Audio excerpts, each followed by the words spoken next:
ये है वाला हम चिकन घुगुनी आ पकोड़ी मो फेवरेट। चलो टेस्ट करके देखियो केमती है।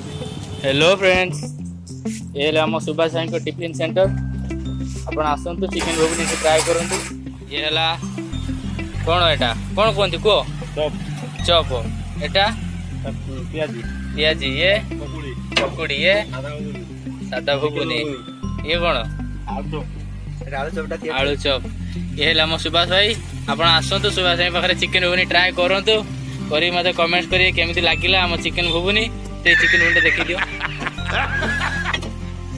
चट्टू मार दियो। ओ पूरा जळुची। ठीक अछि। ये हला रो पूरा रो मटन पूरा। ये हला मटन चिकेन घुगुनी पूरा मटन चिकेन घुगुनी एटा त ना बुझिलो। चल झूठ। ठीक अच्छे ट्राए करियो। ये है वाला हम चिकेन घुगुनी आ पकोड़ी मो फेवरेट। चलो टेस्ट करके देखियो केमती है। ये आसीला हम चिकेन घुगुनी पकोड़ी टेस्ट करिया।